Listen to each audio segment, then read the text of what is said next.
Hello there, this is Michael again, and we're going to be jumping back into Photoshop to show you a little trick I've been using quite a bit lately. Um, what I'm going to be doing today is kind of an offshoot from a technique that I picked up in a book called A Comprehensive Guide to Digital Glamour Photography by Duncan Evans. I'm sure you can pick it up at Amazon or any other bookstore, Borders, Barnes& Noble, wherever you go for your books. I'm sure you can get a copy of it there. Anyways, this is a really neat technique that I'm calling, at least in my action bar over here, I'm calling it punchy glow. Um, Gives a nice, almost like a nice soft focus look to it. It also bumps up the contrast a little bit, gives a little bit more color, a little bit more saturation. Really makes it punch. So to do this technique, we use layer styles. We do a couple different layers, not necessarily layer styles, but we do some different layers with some different blending modes on those layers.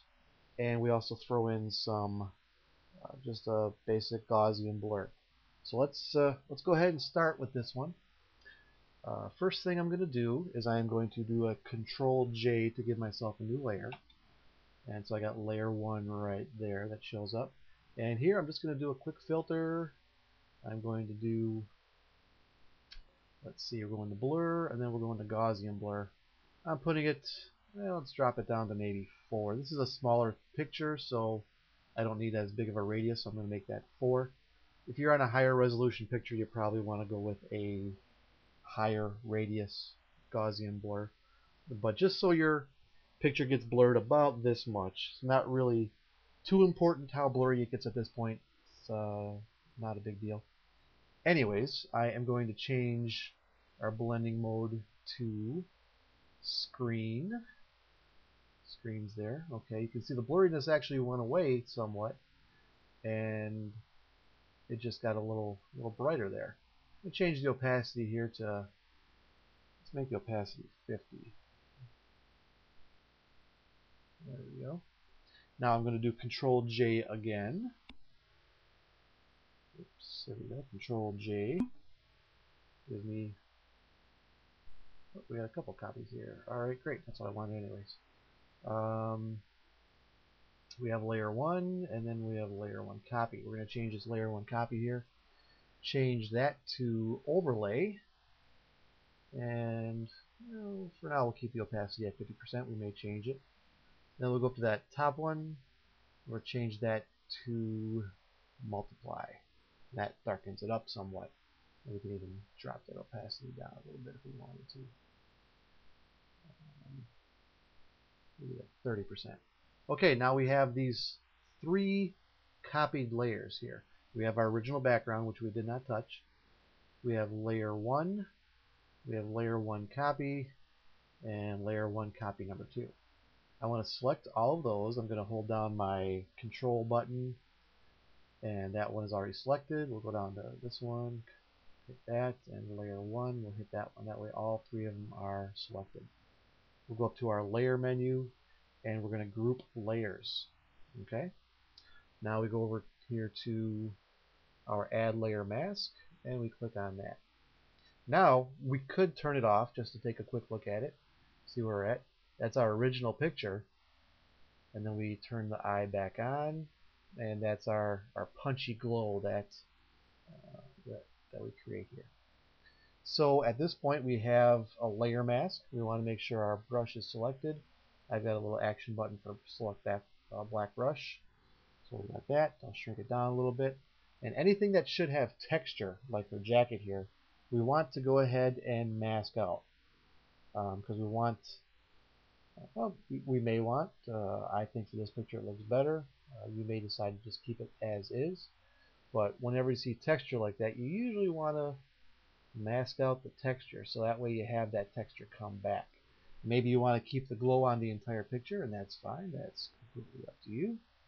For me, I like to see sharp hair, sharp detail in the textures, so I'm going to mask those out. I'm just doing a pretty simple mask here, nothing too fancy. And there's that. Just make sure we got the eyes. and we got the lips here. That way we got some definition in the picture. And that's pretty much all there is to this technique here. Now I could open up my group again and go into my individual layers and adjust the opacity of each layer. If I wanted to make a really dark picture, I'd really pop up the opacity, but that just makes it unnatural in my opinion. So I think bringing it down to 30, maybe 35, darkens it up nice, gives it some good punch, some good definition. I think that's fine. Go to my overlay layer, we bring it up.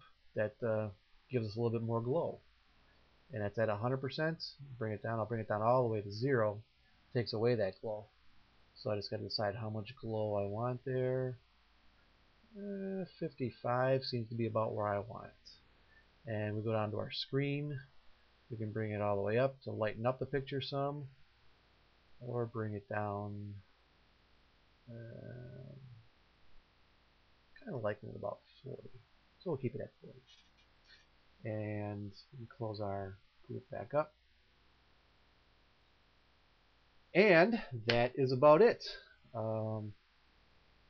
I'd probably do a little bit more editing to this picture before I finalize it, but for me, when I'm just doing my web work and I'm not worried about having to go back later and do re-edits, and I don't want to spend a lot of time doing it,